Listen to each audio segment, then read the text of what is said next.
Bienvenidos a este espacio de análisis económico.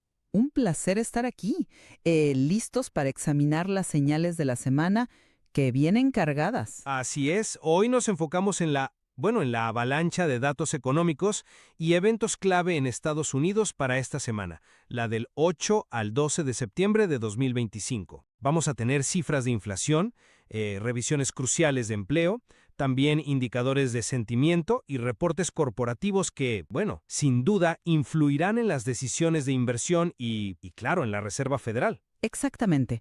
La relevancia es máxima, porque estos indicadores son las piezas que el mercado y la propia Fed utilizan para intentar anticipar los próximos movimientos de política monetaria. ¿Seguirá la Fed su rumbo actual o veremos un pivote hacia una postura, digamos, más laxa? Nuestra discusión se basa, por supuesto, en el calendario económico oficial y los análisis de mercado más recientes. Y en ese contexto, la pregunta central que intentaremos desentrañar es esta. ¿Está el mercado leyendo correctamente las señales de enfriamiento en el mercado laboral? ¿Esto lo sugiere la altísima probabilidad que asigna un recorte de tasas de interés?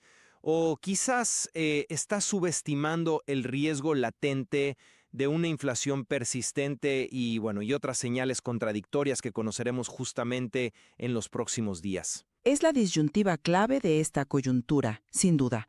Plantea dos enfoques analíticos claramente diferenciados. Desde mi perspectiva, y aquí expongo mi posición, los datos del mercado laboral, en particular el débil informe de agosto, y sobre todo las revisiones masivas que se esperan esta semana, son el factor, digamos, preponderante. Argumentaré que justifican la fuerte expectativa del mercado de que la Reserva Federal adoptará pronto una política monetaria más acomodaticia. Mi posición, en cambio, va a enfatizar la importancia crítica y potencialmente disruptiva de los datos de inflación que están por publicarse. Sostendré que el mercado podría estar exhibiendo un exceso de confianza, quizás ignorando señales económicas mixtas y subestimando la posibilidad de que la inflación fuerce a la Fed a mantener una postura más restrictiva de lo anticipado. O sea, el foco debería estar en esa incertidumbre inflacionaria.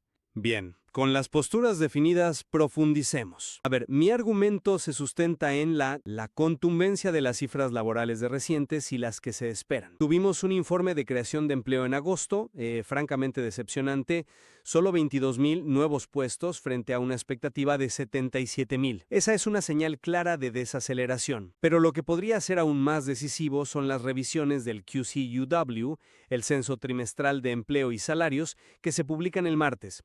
Hay un consenso creciente entre los economistas de que estas revisiones podrían eliminar, entre 800,000 y 1,000,000 de empleos de los totales reportados para el año pasado. ¿1,000,000? Eso es una cifra enorme. Exacto, una corrección de esa magnitud no es un ajuste menor, es un cambio narrativo fundamental sobre la fortaleza real del mercado laboral en el ciclo reciente. Y el mercado de bonos ya parece estar internalizando este escenario. El rendimiento del bono del Tesoro a 10 años retrocedió hasta el 4.6% el lunes, reflejando una menor expectativa de tasas altas a futuro. Más elocuente aún es la probabilidad implícita en los mercados de futuros. Se asigna un 89% de probabilidad a que la Fed recorte las tasas de interés en 25 puntos básicos, llevándolas al rango de 4,25% en su reunión del 17 de septiembre. Esto, insisto, no es una apuesta al aire, refleja un análisis colectivo basado en la evidencia disponible. Incluso observamos efectos secundarios, como un repunte en los bonos hipotecarios y cierto retorno de compradores al mercado inmobiliario que anticipan esas tasas más bajas. Mi conclusión parcial es que la tendencia dominante es esta desaceleración laboral tangible y significativa, lo que hace que los recortes de tasas sean el escenario base más lógico y la reacción del mercado, una respuesta racional. Entiendo el peso que le otorgas al factor laboral, y la debilidad de agosto es innegable, sí, al igual que el potencial impacto de esas revisiones del cruce Dow. Sin embargo, mi enfoque disidente se centra en que esta narrativa laboral, aunque relevante, podría verse seriamente cuestionada, o al menos matizada, por los datos de inflación que conoceremos esta misma semana. Considero que estos son, en la coyuntura actual, el factor verdaderamente determinante para la decisión inminente de la Fed. Me refiero específicamente al índice de precios al productor, el IPP, que mide la inflación a nivel mayorista y se publica el miércoles, y sobre todo al índice de precios al consumidor, el IPC, nuestro indicador clave de inflación minorista, que llega el jueves. Datos siempre cruciales, sin duda alguna. Pero esta vez con un matiz particular. Las expectativas para el IPC general de agosto apuntan a un aumento en la tasa anual, pasando del 2.7% registrado en julio al 2.9%. Si bien parte de esto puede deberse a efectos base o a la volatilidad energética, bueno, un repunte en la cifra principal complica la narrativa de desinflación continua. Y lo que es quizás más preocupante para la Fed, se espera que el IPC subyacente, el Core CPI, que excluye los volátiles precios de alimentos y energía y es una medida más seguida para la tendencia inflacionaria subyacente, se mantenga persistente. La previsión es de un aumento del 0.3% mensual y una tasa anual del 3.1%, un 3.1% anual. Sigue estando significativamente por encima del objetivo del 2% de la Fed. ¿Puede la Fed justificar un recorte de tasas con una inflación subyacente tan pegajosa y una tasa general repuntando? Complicado. Además, hay otros indicadores a considerar. El índice de optimismo de las pequeñas empresas de la NFIB, que se publica el martes y se espera estable o ligeramente al alza en 100.8. Sugiere que no hay un colapso en la confianza empresarial. Y no olvidemos los reportes de ganancias de empresas importantes como Oracle, Adobe y Kroger esta semana. Sus resultados y proyecciones ofrecerán una visión microeconómica de la salud real de la demanda y los márgenes. Por tanto, mi conclusión parcial es que el mercado podría estar subestimando el desafío inflacionario. Esa probabilidad del 89% para un recorte podría ser una señal de complacencia, una expectativa vulnerable a una sorpresa en los datos del IPP y especialmente del IPC. Comprendo la preocupación por la inflación, claro que sí, pero eso nos lleva directamente al primer punto clave de nuestro desacuerdo, el peso relativo que la Fed asignará a cada conjunto de datos. Yo sostengo que la magnitud de la desaceleración laboral, si se confirma con una revisión masiva de QCEW, actúa como un indicador adelantado mucho más poderoso para la política monetaria futura. La Fed opera mirando hacia adelante, no por el espejo retrovisor. Una grieta tan significativa en el pilar del empleo podría forzarla a priorizar el sostenimiento del crecimiento o al menos a evitar una contracción económica severa, incluso si la inflación tarda un poco más en converger al objetivo del 2%. Podríamos argumentar que la Fed preferiría correr un riesgo inflacionario, digamos, moderado y temporal, antes que arriesgarse a un aterrizaje forzoso provocado por un mercado laboral que se debilita rápidamente. Permíteme ofrecer una perspectiva diferente sobre esa priorización. Si bien la Fed es prospectiva, su mandato dual, establecido por el Congreso, le exige buscar tanto el máximo empleo como la estabilidad de precios. No puede simplemente elegir uno sobre otro a conveniencia, ¿verdad? Mi contraargumento es que una inflación persistente, especialmente un núcleo en 3.1% y una tasa general que incluso repunta al 2.9%, limita severamente su margen de maniobra. Ignorar estas cifras para enfocarse solo en el empleo sería difícil de justificar públicamente y podría dañar su credibilidad en la lucha contra la inflación, una credibilidad que tanto le costó reconstruir. No olvidemos que las previsiones para el IPP del miércoles también apuntan a presiones continuas, con expectativas de aumentos del 0.3% mensual, tanto en el índice general como en el subyacente. Esto sugiere que las presiones inflacionarias en la cadena de producción no han desaparecido. Entonces, ¿cómo puede la Fed recortar tasas si tanto los precios al consumidor como al productor muestran esta persistencia?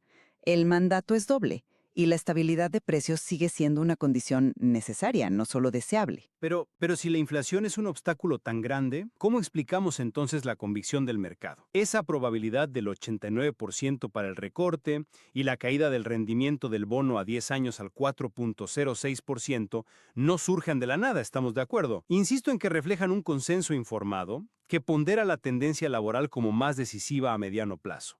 Quizás el mercado interpreta señales implícitas de la propia Fed o cree que la barra para no recortar ante una debilidad laboral tan marcada es ahora muy alta. Los grandes flujos de capital no se mueven por capricho. Descuentan la información disponible y apuestan por el escenario más probable basado en la tendencia estructural que perciben, que ahora mismo pues es la desaceleración laboral. Están valorando la respuesta futura de la Fed ante esa tendencia. Discrepo en esa interpretación tan benigna de la reacción del mercado. Aquí es donde introduzco la posibilidad de un sesgo de confirmación. Es un concepto psicológico bien conocido. La tendencia a buscar, interpretar y recordar información de manera que confirme nuestras creencias o hipótesis preexistentes.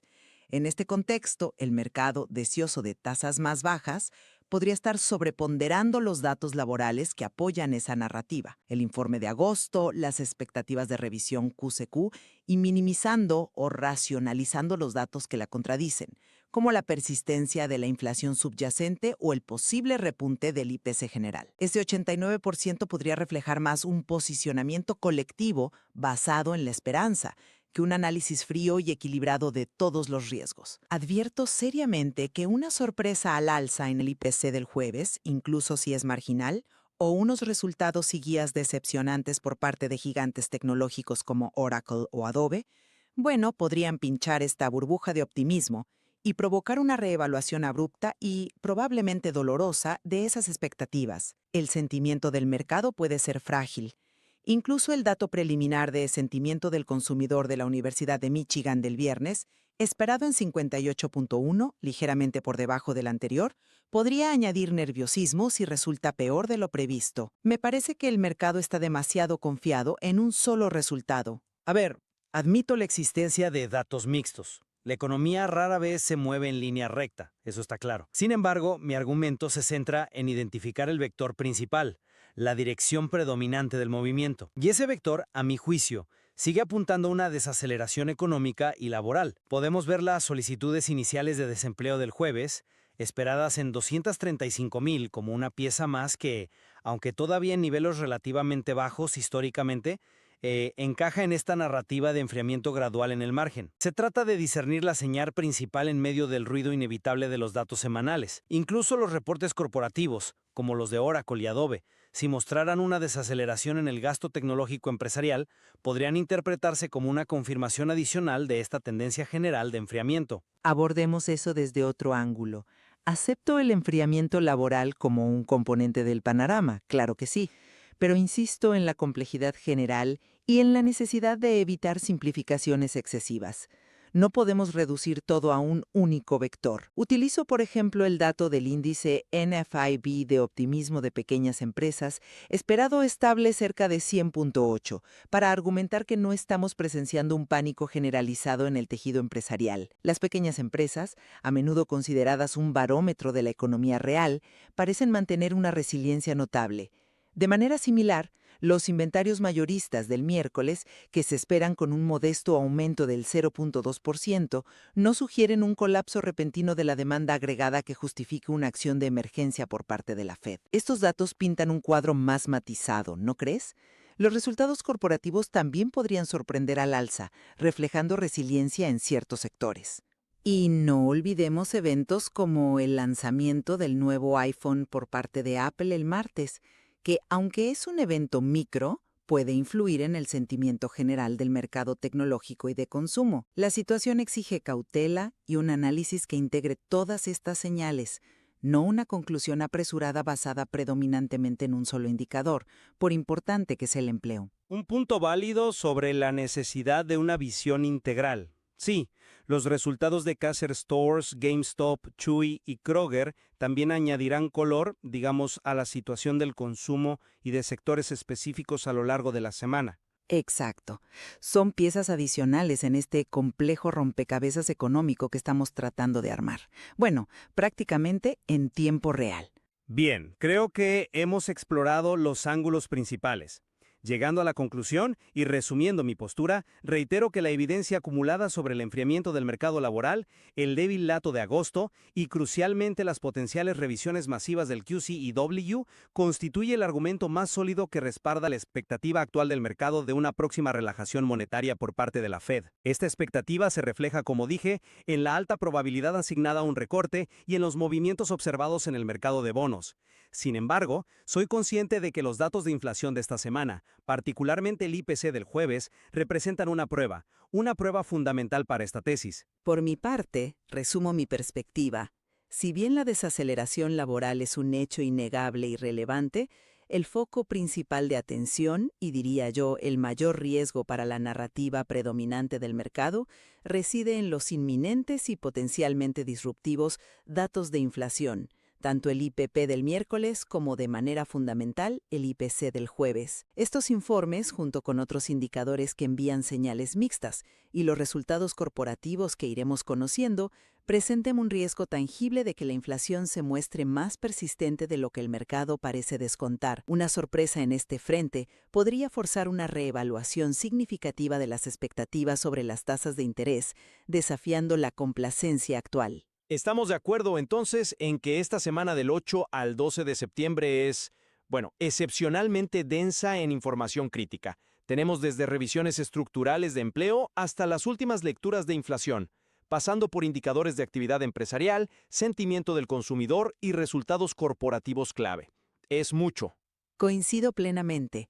Y queda claro que persisten interpretaciones divergentes y razonables ambas sobre qué conjunto de datos, el empleo en desaceleración o la inflación persistente, tendrá finalmente un mayor peso en las deliberaciones de la Reserva Federal y, por consiguiente, en la dirección futura de los mercados financieros.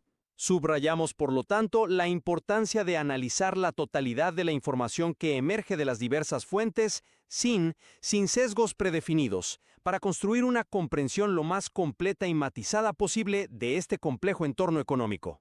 Dejamos aquí el análisis por hoy, conscientes de que la historia económica de esta semana aún se está escribiendo y, requerirá un seguimiento continuo a medida que los datos se publiquen y sean interpretados por los agentes económicos.